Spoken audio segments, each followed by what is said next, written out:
कोई अगर तुमसे पूछे कि बताओ जिंदगी क्या है, तो अपनी हथेली पर खाक रखना और उड़ा देना। दोस्तों, आजकल जिंदगी का भरोसा ही नहीं है। कब कौन कैसे उठेगा किसी को भी नहीं मालूम है। करिश्मा कपूर के पूर्व पति संजय कपूर का भी निधन हो गया। संजय कपूर ने अहमदाबाद प्लेन क्रैश को लेकर अपनी संवेदना जाहिर की थी करीब 5:30 बजे शाम को, और उसके बाद उनकी भी मौत की खबर सामने आ चुकी है। अहमदाबाद प्लेन क्रैश के बाद बहुत सारे लोग इस हादसे को लेकर चिंता, दुख जाहिर कर रहे हैं। बहुत सारे लोग कह रहे हैं कि ये एक साजिश है। बहुत सारे लोग कह रहे हैं कि इसकी जांच होनी चाहिए, गहनता से जांच होनी चाहिए, जिससे दूध का दूध और पानी का पानी हो पाए। अहमदाबाद प्लेन क्रैश मामले में सबसे बड़ी अपडेट ये है कि हादसे में सिर्फ एक यात्री बचा है। अस्पताल में उसका इलाज चल रहा है। 241 लोगों की जान चली गई है। इस बीच चंद्रशेखर आज़ाद ने भी अपनी यात्रा को लेकर, एयर इंडिया में अपनी यात्रा को लेकर चिंता जाहिर की है। उन्होंने सरकार को एक पत्र लिखा है। क्या कुछ है उस पत्र में हम आपको बताएंगे विस्तार से, लेकिन सबसे पहले हम अहमदाबाद प्लेन क्रैश का आपको वो वीडियो दिखाना चाहते हैं। दोस्तों, ये वीडियो जो मैं आपको दिखाने जा रहा हूँ बड़ा इम्पॉर्टेंट वीडियो है। सोशल मीडिया पर ये वीडियो काफ़ी ज़्यादा वायरल है। इस वीडियो को देखकर आप समझ पाएंगे कि ये जो पूरा हादसा है वो हुआ कैसे, कितनी बड़ी लापरवाही इसमें हो सकती है। ये वीडियो ज़रा आप देखिए। यहाँ आप देख सकते हैं अहमदाबाद के सरदार वल्लभ भाई पटेल इंटरनेशनल एयरपोर्ट से एयर इंडिया का विमान, जो बोइंग 787 ड्रीम लाइनर माना जाता है। और आपको यहाँ बता दें कि बोइंग 787 ड्रीम लाइनर का इस्तेमाल लंबी दूरी की अंतर्राष्ट्रीय उड़ानों के लिए व्यापक रूप से इस्तेमाल किया जाता है। अभी तक कोई भी बोइंग 787 विमान कभी हादसे का शिकार नहीं हुआ था, लेकिन इस बार ऐसा हुआ। अब बोइंग 787 पर भी लोग शक जाहिर कर रहे हैं, लोग डर रहे हैं इसमें सफ़र करने से। तो जैसे ही एयर इंडिया का ये विमान टेक ऑफ हुआ, टेक ऑफ मतलब जैसे ही ये उड़ान इसने भरी लंदन के लिए, उसके 2 मिनट के अंदर ये कैसे क्रैश हुआ, ये वीडियो दोस्तों आप देखिए। और बड़ी बात, ये जो विमान क्रैश हुआ है वो एक रिहायशी इलाके में हुआ है।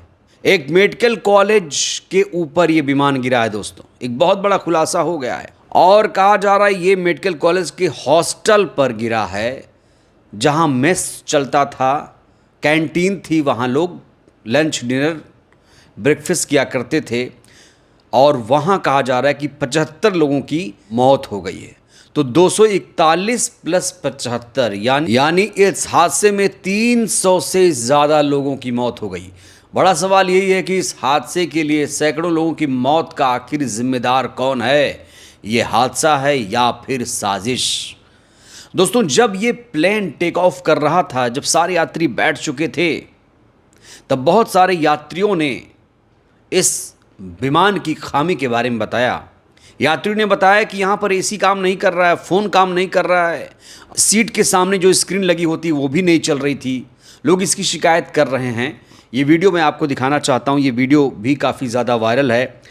जो यात्री इसमें सवार थे उन्होंने इसकी शिकायत वीडियो बनाकर की थी। ये आप देख सकते हैं। सुनिए किस तरह की शिकायतें यात्रियों को थी। And as usual, the in-flight entertainment is not working. Leave in-flight entertainment. Calicut to landing stations. If I talk about this light, it is also not working. If I press this cabin crew button, it's not working either. Nothing is working. Nothing at all. कहा जा रहा है ये जो विमान था काफ़ी पुराना था। इसे एयर इंडिया के बेड़े में साल 2013 में, शायद 2013 में या 12 में इसे एयर इंडिया के बेड़े में शामिल किया गया था। कहा यह भी जा रहा है कि 12-13 सालों के बाद विमान को रिप्लेस करना पड़ता है। जो इसके जानकार हैं ऐसी बातें कर रहे हैं। और इसको लेकर कई सारी खामियां भी सामने आई हैं। टेक्निकली कहा जा रहा है कि ये जो विमान है वो दुरुस्त नहीं था। हालांकि अमेरिका से एक टीम पहुंची है जांच करने के लिए। अब देखते हैं जांच में क्या होता है। निष्पक्ष जांच हो पाएगी या नहीं, ये भी बड़ा सवाल है। और जांच तो उड़ान भरने से पहले होनी चाहिए थी, जिससे ये हादसा ही नहीं हो पाता। दोस्तों, आपको ये भी बता दूं कि इस हादसे में गुजरात के पूर्व सीएम विजय रूपाणी की भी मौत हो गई है। अहमदाबाद प्लेन क्रैश मामले को लेकर बहुत सारे लोग दुख जाहिर कर रहे हैं।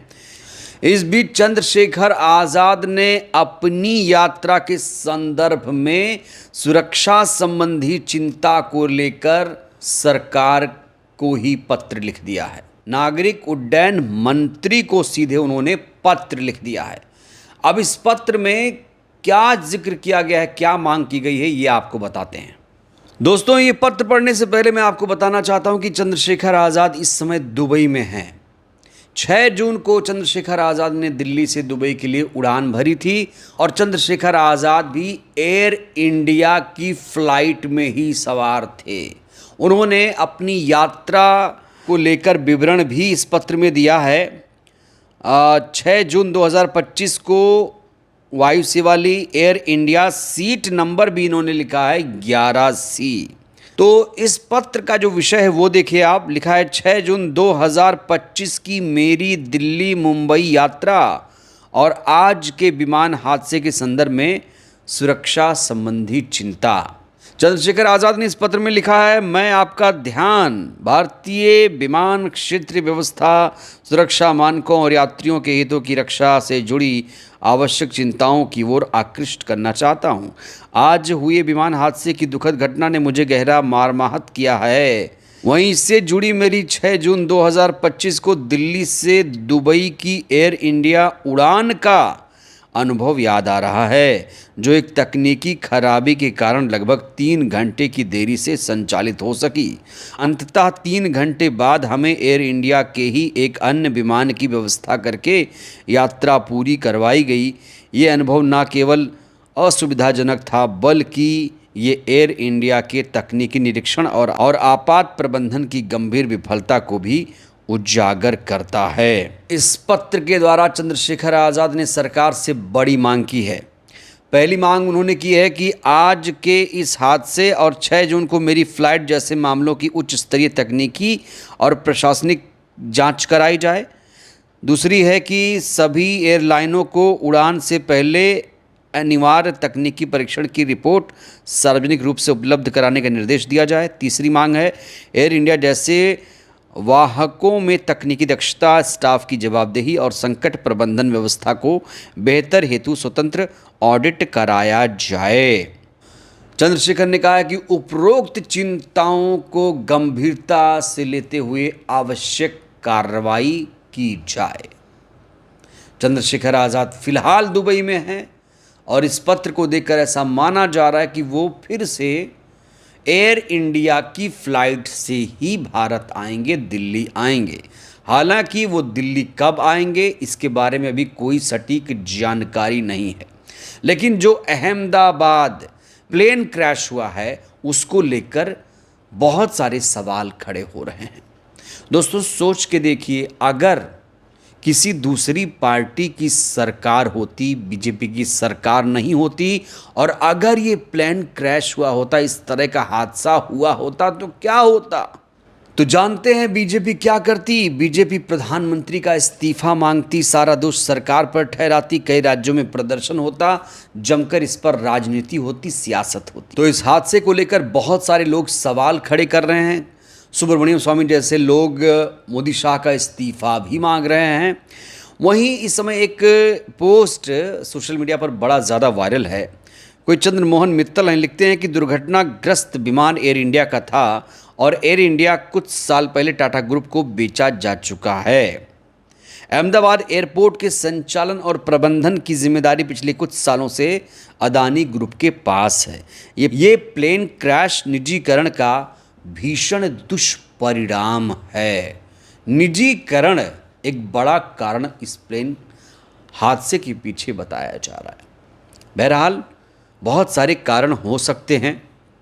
अब जांच कितनी निष्पक्ष होगी, उसकी रिपोर्ट कब तक आएगी, कौन जिम्मेदारी लेगा, किस पर गाज गिरेगी, कौन इस्तीफा देगा, ये दोस्तों बहुत बड़ा सवाल है। बहरहाल ये जो हादसा हुआ है, इस हादसे के पीछे आप किसे जिम्मेदार मानते हैं, प्रतिक्रिया दीजिएगा। और चंद्रशेखर आज़ाद ने जो अपनी यात्रा को लेकर चिंता जाहिर की है, इसको लेकर आप लोग क्या कहेंगे, प्रतिक्रिया दीजिए। बहुत बहुत धन्यवाद।